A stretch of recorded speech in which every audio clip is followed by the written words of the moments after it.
जब अच्छी सरकार आती है तो अच्छी सरकार ऐसे ही कार्यों को करके आगे बढ़ती है।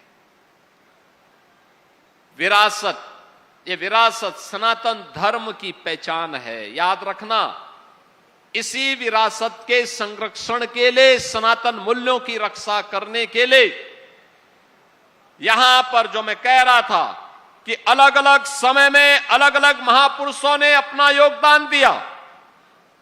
राजा बलभद्र सिंह चलारी जी ने भी अपना बलिदान इसी बात को लेकर के दिया था।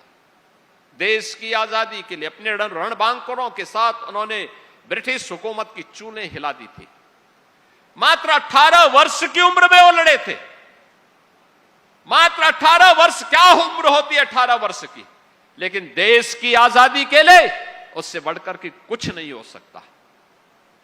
और यही तो काम किया था राजा बलभद्र सिंह ने, यही काम किया था कवि लाखन पासी जी ने, यही काम तो किया था देश की सी गुलामी से मुक्त करने के लिए, देश की स्वाधीनता को बनाए रखने के लिए महाराजा बिजली पासी ने।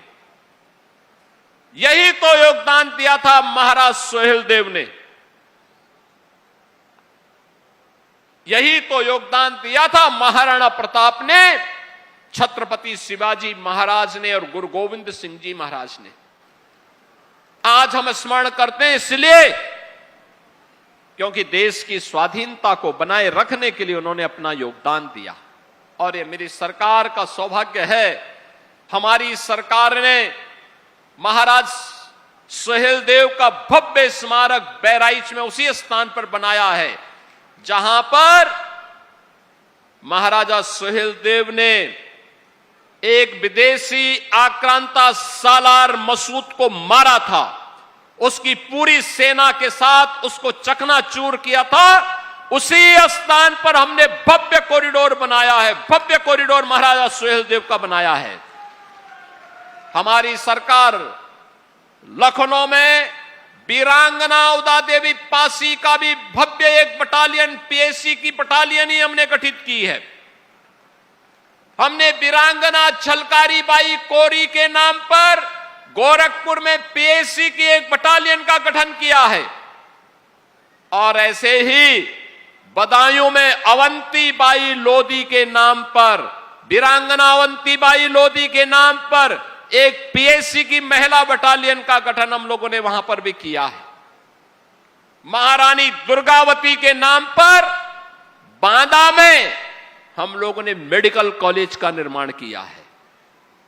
औरैया में लोकमाता अहिल्याबाई होलकर के नाम पर एक गवर्नमेंट मेडिकल कॉलेज का निर्माण किया है। अयोध्या में इंटरनेशनल एयरपोर्ट महर्षि वाल्मीकि के नाम पर किया है। अयोध्या में रेन बसेरा ये निषाद राज के नाम पर किया है। यानी हर महापुरुष को, जिस भी महापुरुष ने देश के लिए योगदान किया है, सनातन के लिए अपना समर्पण किया है, हमारा दायित्व बनता है उनको सम्मान दें, उनके गौरव को, उनकी महिमा को वर्तमान पीढ़ी को अवगत कराएं और उन्हें इस बारे में अवगत कराएं कि सनातन की सुदृढ़ नींव पर ही हमारा उज्जवल भविष्य निर्भर करेगा।